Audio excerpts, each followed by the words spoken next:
Bienvenue dans cette nouvelle analyse approfondie. La mission d'aujourd'hui, c'est vraiment de comprendre comment optimiser l'entraînement physique, Mhm. optimiser pour maximiser les performances, bien sûr, tout en minimisant les risques de blessures. Et avec une attention très particulière portée au développement athlétique à long terme. Exactement.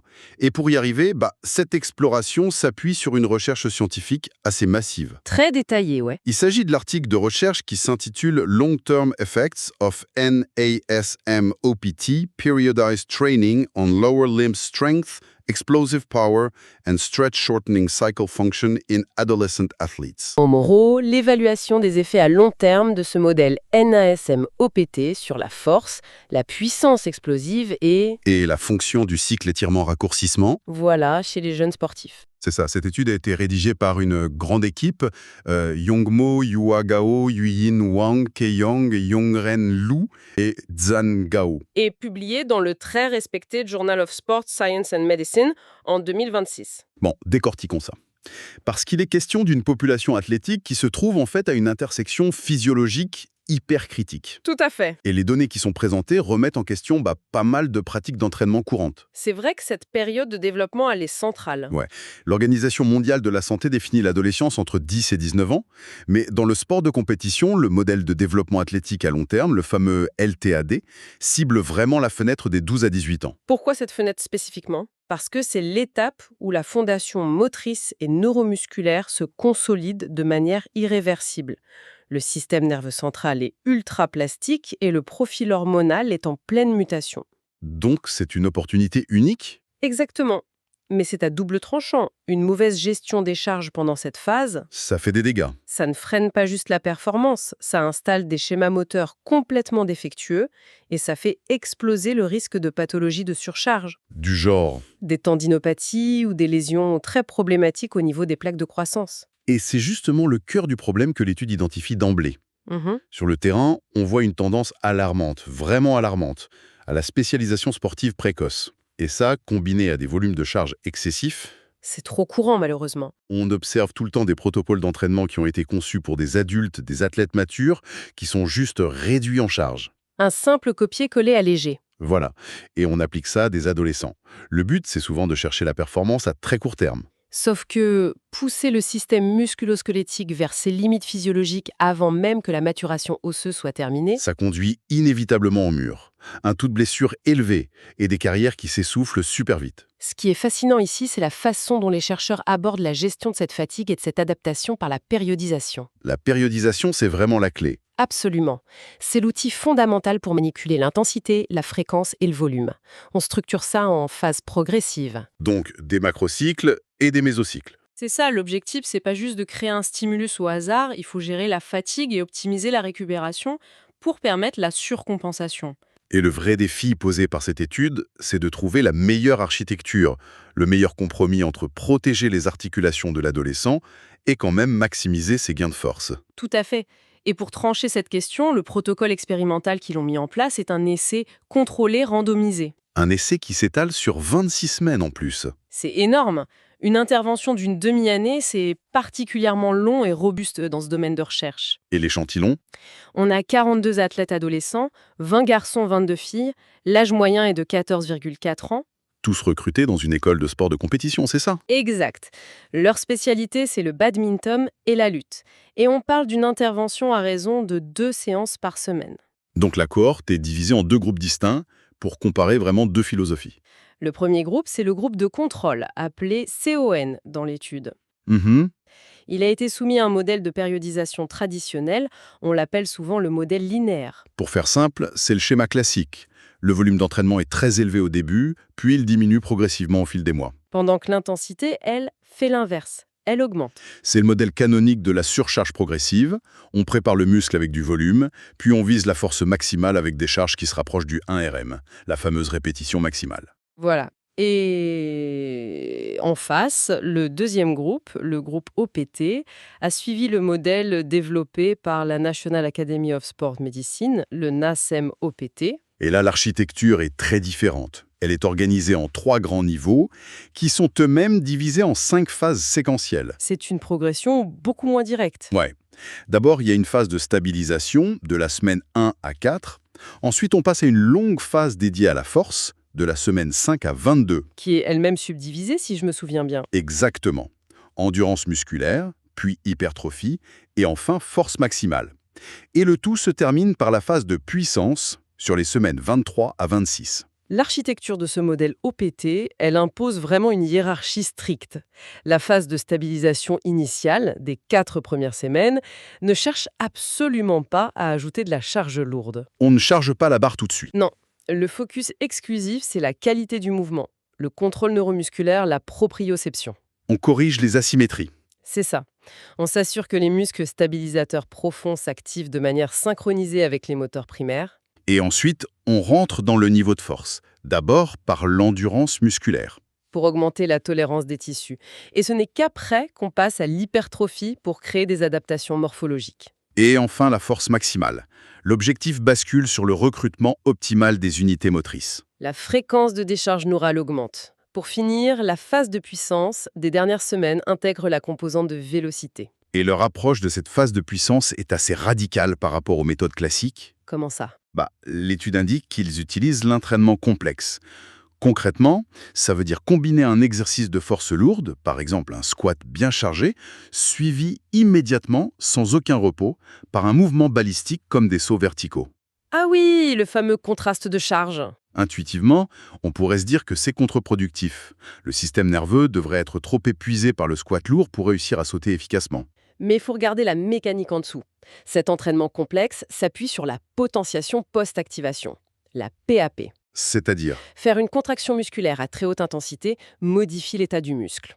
Ça rend l'interaction entre l'actine et la myosine plus sensible au calcium relâché. donc même s'il y a de la fatigue, L'état d'excitation neuromusculaire est tellement amplifié que la production de force lors du saut juste après s'en trouve augmentée. C'est une manipulation ultra pointue du système nerveux. c'est brillant. En fait, pour imager cette progression, l'analogie de la construction d'une maison marche parfaitement. Ah, je vois où l'idée veut en venir. Le modèle linéaire traditionnel, très souvent, il s'empresse de monter les murs et de poser un toit super lourd très rapidement. On ajoute du poids semaine après semaine. Alors que le modèle OPT?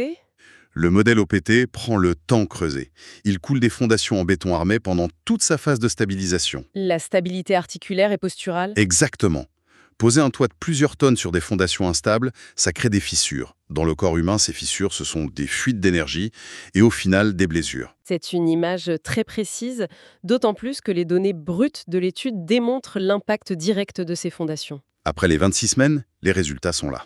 Et le groupe OPT a largement surpassé le groupe de contrôle. Linéaire. Avec une rigueur académique implacable. Sur la force maximale, le fameux squat 1RM, le groupe OPT atteint une moyenne de 133,1 kg. Le groupe contrôle s'est arrêté à 119,2 kg. Et sur l'explosivité, c'est la même domination. Le saut avec contre-mouvement, le CMJ, s'élève à 47,4 cm pour le modèle OPT contre 39,8 cm pour le contrôle. Et le saut sans élan, le squat jump ou SJ, affiche la même tendance. 42,9 cm face à 37,8 cm. Il y a une supériorité écrasante. Mais c'est là que ça devient vraiment intéressant. Le moment de vérité de l'étude. Parce qu'avec un écart pareil, on pourrait logiquement supposer que le groupe OPT a suivi un entraînement beaucoup plus lourd. Que le volume était supérieur. Et pourtant, c'est la révélation la plus surprenante de l'étude. Le groupe de contrôle linéaire a accumulé un volume total d'entraînement, donc la charge multipliée par les répétitions, de 2 393 472 kg. Plus de 2 millions de kilos. Alors que le groupe OPT affiche seulement 1 294 494 kg. Le modèle linéaire a généré presque 1,85 fois plus de charge de travail globale. C'est le paradoxe du volume. Le groupe OPT a obtenu de bien meilleurs résultats en s'entraînant moins en termes de volume global.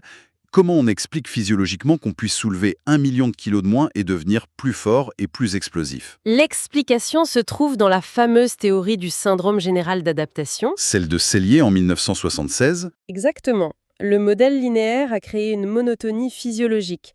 À force d'augmenter sans cesse la charge sans varier le schéma moteur, le groupe de contrôle a subi une saturation neuromusculaire. Les résultats d'études montrent d'ailleurs un plafonnement clair vers la semaine 16 pour eux. Le stimulus est devenu un stress inutile. À l'inverse, le modèle OPT, avec ses variations planifiées passant du contrôle à la force puis à la vélocité, a empêché cette stagnation. Ça a limité la fatigue excessive. Chaque répétition avait une vraie valeur d'adaptation. Pas de volume poubelle. Si nous relions cela à une perspective plus large, la capacité à générer de la puissance dans le sport réel ne dépend pas que de la force brute. C'est là que la biomécanique du saut et le cycle étirement-raccourcissement, le SSC, entrent en jeu. Le SSC, c'est hyper central. Pour faire très simple, c'est comme étirer un élastique avant de le relâcher. C'est la métaphore parfaite. Lors de la phase excentrique rapide, disons, quand on plie les genoux juste avant de sauter, l'unité musculo-tendineuse s'allonge. Cet étirement brutal stocke de l'énergie élastique supplémentaire. Principalement dans les tendons et les fascias. Et si la transition vers le saut est assez rapide, cette énergie est restituée et vient booster la force du muscle. Et l'étude a utilisé des indicateurs très précis pour évaluer ça. Le PSAP et l'EUR. Le PSAP, c'est le pourcentage d'augmentation par pré-étirement. La cible optimale pour ce métrique est d'environ 10%. Et l'EUR, c'est le ratio d'utilisation excentrique avec une cible optimale autour de 1,1. Et les résultats sur ce point sont spectaculaires. Avant l'intervention, les deux groupes avaient des valeurs sous-optimales, ce qui est normal pour des ados. Mais à la fin des 26 semaines, Le groupe OPT a atteint les seuils de référence. Le PSAP est passé de 6,21% à 10,63%. Le UR de 1,7 à 1,11. ils ont fondamentalement amélioré la capacité de leur système neuromusculaire à utiliser l'énergie élastique. Alors que le groupe de contrôle linéaire est resté stable ou a même régressé. Leur PSAP a chuté à 6,07%. Ça prouve que la surcharge pure, sans la fondation posturale et sans l'entraînement complexe, ne construit pas la raideur tendinaise nécessaire. Alors qu'est-ce que tout cela signifie? Il faut garder un esprit scientifique et noter objectivement les limites de cette étude. Ça encourage la pensée critique. C'est vrai, il n'y a pas de solution magique. Quelles sont ses limites? Déjà, l'étude n'a utilisé qu'un seul centre sportif. Le recrutement moteur en lutte ou en badminton diffère de celui des sports collectifs, par exemple. C'est un point important. Ensuite, la maturation biologique n'a pas été mesurée directement. Ils se sont appuyés sur l'âge osseux radiographique. Ça donne une estimation, mais c'est moins précis qu'un suivi en temps réel du pic de croissance. Voilà. Et enfin, le PSAP et l'ERU sont des mesures indirectes. Il n'y a pas eu d'électromyographie ou de plaque de force pour détailler l'activation nerveuse. Donc, il n'y a pas de modèle parfait universel, mais on peut affirmer que le modèle NASAM et OPT est idéal pour un développement athlétique complet à long terme. Absolument. Mais ça demande du temps. C'est une approche centrée sur l'athlète qui doit être flexible et surveillée de près. La démonstration de cette recherche met en lumière un principe qui dépasse même la sphère du sport. Une réflexion plus philosophique. On voit que des stimuli variés et structurés produisent des résultats bien supérieurs à une charge de travail juste acharnée et répétitive. Et avec presque 2 fois moins de volume de travail. Exactement. Ça laisse une question ouverte assez fascinante. Dans quels autres domaines de la vie quotidienne ou professionnelle, l'accumulation pure de travail, le grinding comme on dit, est-elle moins efficace qu'une approche stratégique, variée et construite sur des fondations solides? C'est une excellente question à se poser. L'efficience, c'est l'optimisation, pas juste l'accumulation. Pour explorer en détail les méthodologies d'entraînement et les tableaux de données de cette analyse, il est fortement conseillé de lire l'article scientifique original. Je rappelle le titre Long-Term Effects of NASM OPT Periodized Training on Lower Limb Strength, Explosive Power and Stretch Shortening Cycle Function in Adolescent Athletes. Rédigé par Mo, Gao et leur équipe. Une lecture indispensable. Les sources directes sont toujours le meilleur outil d'apprentissage. N'oublions pas de rappeler à tous ceux qui écoutent de s'abonner à la chaîne et d'activer les notifications. C'est le meilleur moyen de ne manquer aucune de ces futures explorations scientifiques détaillées. Tout à fait. À la prochaine exploration.